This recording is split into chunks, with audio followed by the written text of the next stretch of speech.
What is going on, guys? Your boy Joey 672 coming to you guys with the video right now. So I'm going to go over the linebacker from the Fighting Irish, Notre Dame, Jeremiah Owusu Koramoah. Okay, now I don't know how long I can say his name over and over again, but I'll give it a shot and try. Now, 6'1", 221 pounds. Watched plenty of film on here, film on him this offseason. And hard hitter. I mean, physical, takes really good angles on tackles. His tackling is superb. It's physical. It's nasty.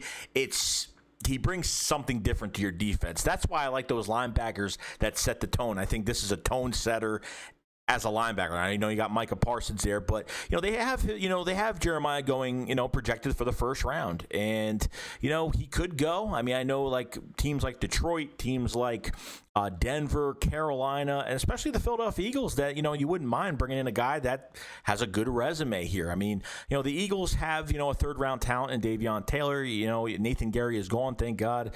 Sean Bradley, TJ Edwards. You have some guys that have had a lot of flashes, and obviously the Eagles have just downgraded that position, not giving these younger guys a chance. Jim Schwartz's fault, obviously, in the end. But I think this is the draft where you could pick a really good linebacker, and one at that in Jeremiah Owusu Koramoah.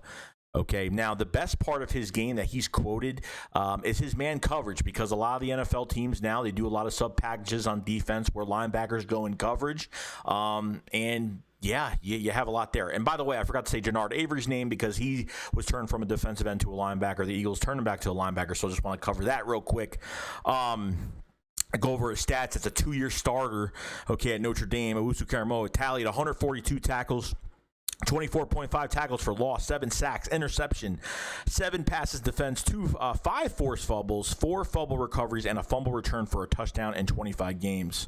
That's amazing. I mean, that's a lot for 2 years. That is a lot of productivity for a linebacker. And the funny thing is, today, I guess it was at his pro day or whatnot, and he was actually getting interviewed. Now, Koramoah is issued to go and probably projected to go in the first round, obviously. So, and they were asking, the Eagles at 12. So they were asking him, was asked about the Eagles and went on to explain why he believes not everyone could play there.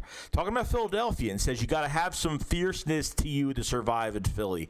And he knows what that's all about. Obviously, I don't know if he's an Eagles fan or whatnot, but there's a lot of ceiling. And you know what? This is a guy that understands. I love guys that understand the city that they go to. I think that's a huge plus there. But what you get out of Jeremiah Owusu Koramoah is a physical linebacker that's great in coverage. That's a balanced out linebacker, perfect all around, and can only get better as the time goes on. So, would I pick him over Micah? Probably not, but I think Micah will go, maybe between 7 to, he can go between maybe 8 to 11, I don't know, 8 to 11, 8 to 15. You never know at this point where he's going to go. But, with Jeremiah Owusu Koramoah, you have another great linebacker that has plenty to learn and just is only going to get better every single year.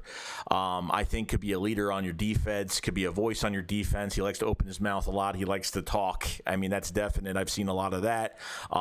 Great tackling, great angle and tackling. I mean, everything. I love everything about him. And, he doesn't miss tackles rarely. I think that's what the one thing the Eagles are lacking. Open space tackles have been a problem with, in our secondary as well. But, Jeremiah Owusu Koramoah looks promising. And whatever team gets him, they're going to have a really good player. And if the Eagles decide to go this route, hey, I wouldn't even mind it at this point. So hopefully he does drop to the second round.